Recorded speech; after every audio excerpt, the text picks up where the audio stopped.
Pakistan has an identity crisis from the time it was Great. built, it was made.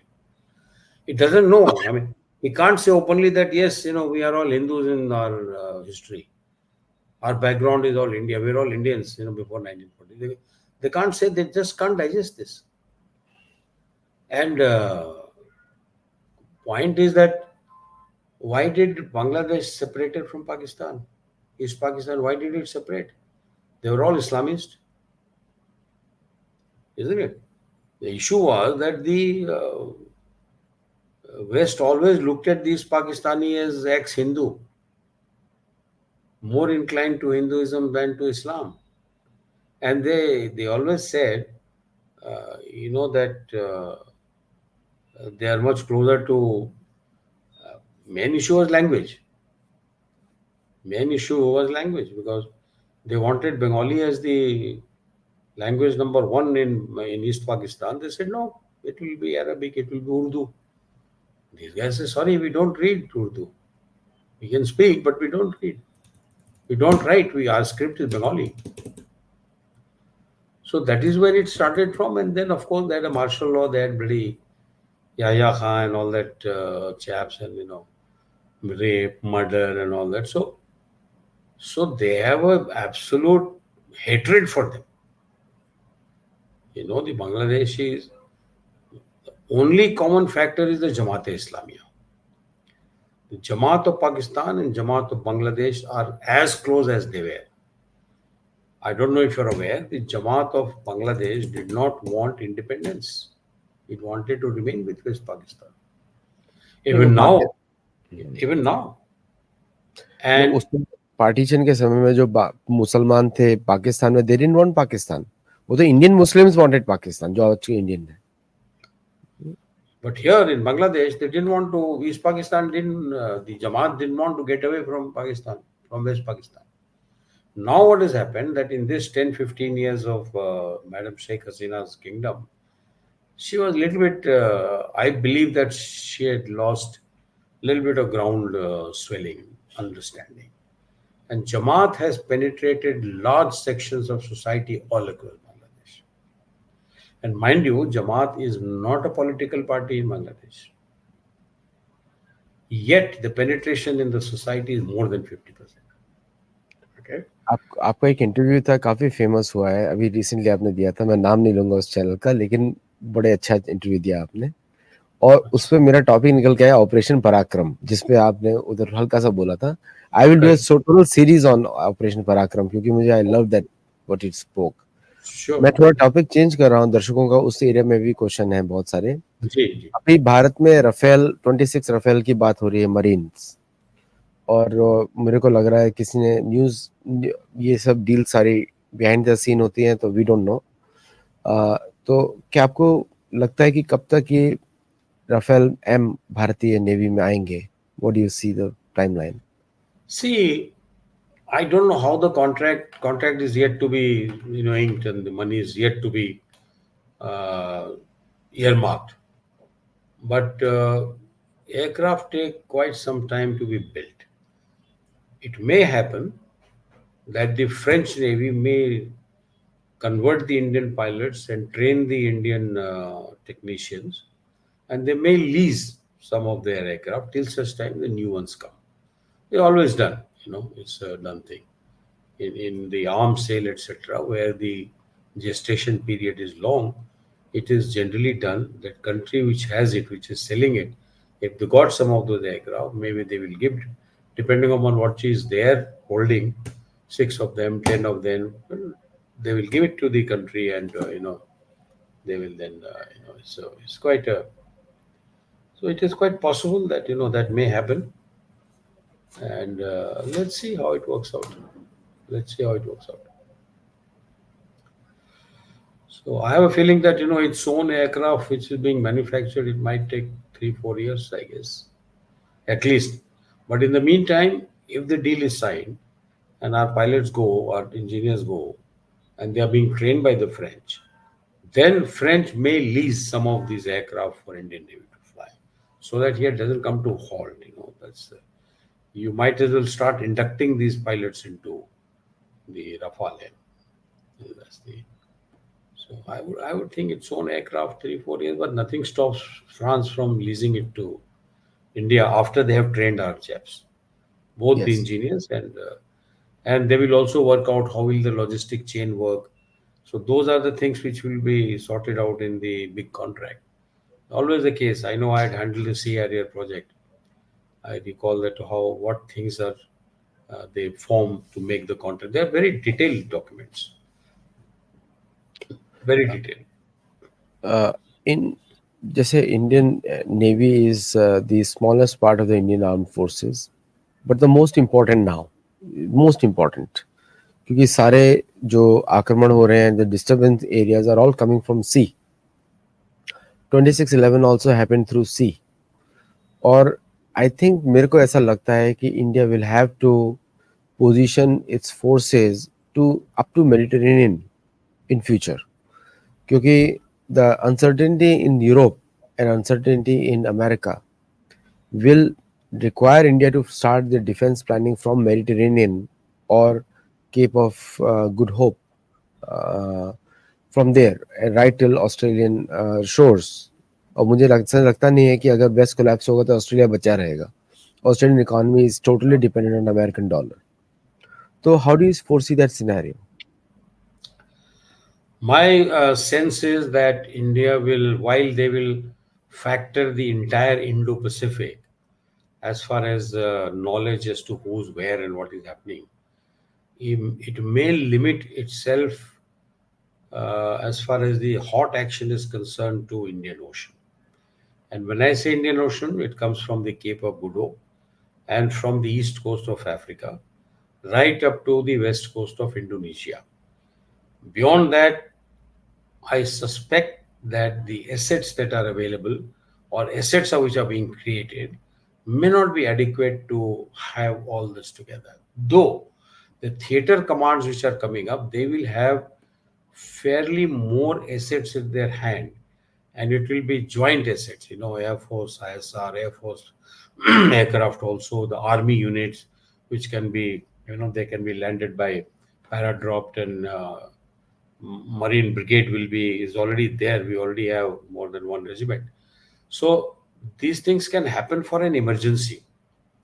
But to go and actively fight in the Pacific, to my mind, neither will the policy permit, nor will the government want to get into any of this, because if unless there is a direct threat from a country, while it will support intelligence, it will support patrolling, it will inform, it will coordinate, but active participation of fighting will only happen when either China or Pakistan, you know, they are in direct confrontation with India on the borders, right? So India has got a major role of securing the sea lanes of communication in Indian Ocean, which is very large for every country. It's a global common. I mean, 90% of the ships at sea are all commercial ships. They are not warships. Only 10%.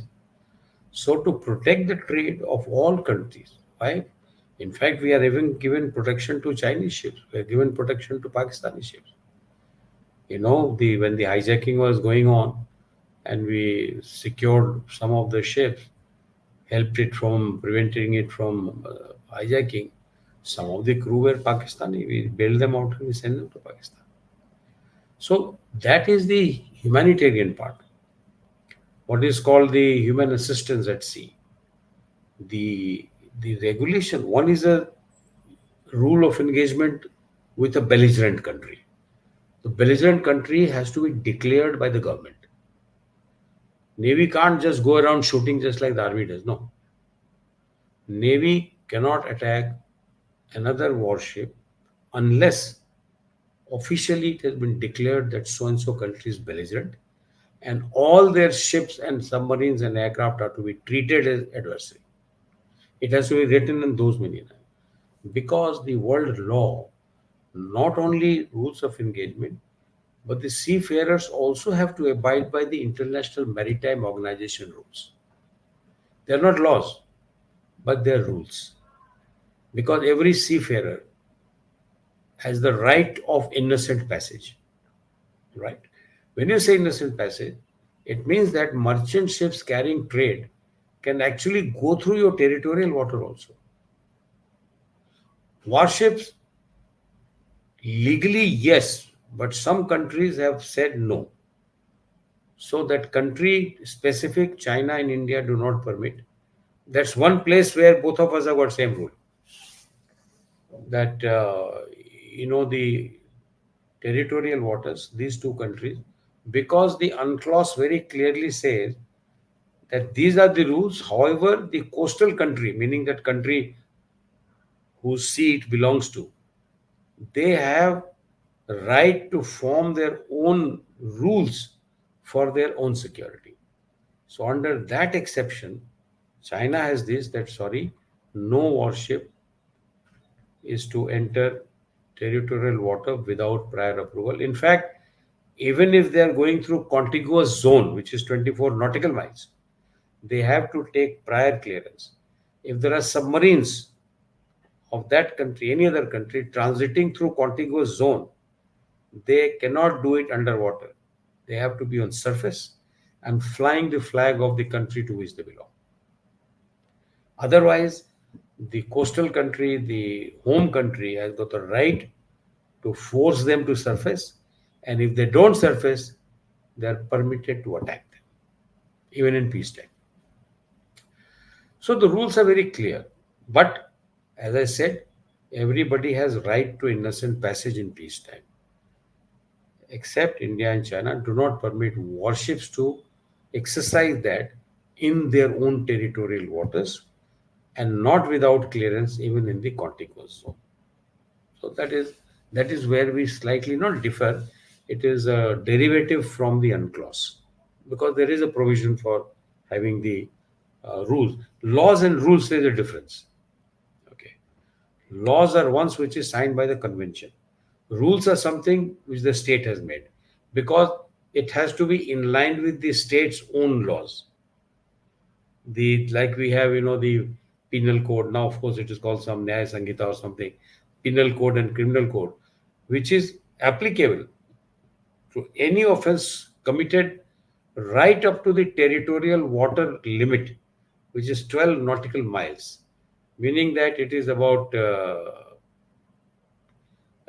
20, how much, 12 is about 20, 12 to the 24, roughly 21, 22 kilometers. Up to that place, if you do an offense in Indian waters, any other, they can be tried by the Indian law. So that is the world, that is the law, right? But as per the clause, but rules are even more. They come out from, they branch off from these laws. There's a difference between law and the rule. एक question आता है यहाँ पे, एक one question comes in, मैं दर्शकों का question लूंगा फर्स्ट मेंबर्स एंड देन बाकी सबके क्वेश्चंस होंगे. काफी इंटरेस्टिंग पॉइंट्स हैं. कौशिक नाथ जी लिख रहे हैं कि इनके 3-4 क्वेश्चंस हैं. मैं I will summarize all of them. पहले तो इनका क्वेश्चन है कि 2 warships are in Iran and will that affect. दूसरा क्वेश्चन है marine force like CRPF will be raised, do we foresee something, और मिग 29K और राफेल में कौन बेटर है, उसका आंसर ऑलरेडी सबको मालूम है, Rafale is better. But why don't we go for 26 and 36i Rafale? Requirements are huge, will take more time. काफी combine किया, but they are relevant to today's discussion, therefore I am taking it today. Yes. Well, the number of aircraft is dictated apart from operational needs in the area that we are operating. The cost. This has been doing up and down for a long time. But now France has virtually cut down the price by nearly 50%. So therefore they say that make an offer which you can't refuse. So finally, I think it has come down to that, possibly. I'm not sort of involved, associated, nor have I asked anybody. But my sense is what I read in the open domain, that this is now about the best offer that they can think of. So, and the numbers, as I said, mainly the cost. and they feel that 26, even if they keep two squadrons operational with 10 aircraft each, and MiG 29K about two squadrons, which they have two squadrons, then the which is the more threatened area, which for us it is in the west. The Rafale will do better. They will probably, or maybe they may have a combination of one squadron of MiG 29K and Rafale on both sides. You know, so that gives a good combination. So that, to my mind, given the threat perception of our country, which what we did 10 years ago, it should meet the requirement. I don't see that any new threat has emerged. New threat is that now, if you see in the East, I have written an article that the geopolitical jostling has begun in the Bay of Bengal, right, between China and the US. Uh, Without doubt, the upstaging of Shekhar Sinha has got a imprint of America written on every page of it. Okay, so because China doesn't have that ability to, so basic my own belief. I may be wrong. I wrote in this article. My own belief is that Bay of Bengal was the only part of the world where the U.S. Navy was not present physically. Okay, and the Americans got a sense that, look, the Chinese have got good penetration in Myanmar. They are friendly with both the government and the insurgents who are fighting against the government. They're very smart. They have made friends because they are close to their border and they don't want to get it. That's why they keep giving them arms and weapons. And Bangladesh, uh, in American view, it was getting a little too close to the Chinese. As you know, that most of their weapon systems, the aircraft, ships, and submarine, they're all of Chinese origin, and their Chinese are training them on these Chinese submarines based in a port in China, in Bangladesh, and their presence of Chinese people. So possibly it gave a sense, and also I believe that St. Martin Island was to be given, and Madam Hasina declined. That also irked the Americans quite no end. Now this situation in Myanmar was going out of hand. Uh, but as you know, that some insurgent groups in Myanmar are being funded by US to buy arms, etc. They have been budgeted. $75 million has been budgeted on this year's budget. Nothing is hidden. You can go to site and see that. Basically, to say that because the Americans are not fond of any military regime.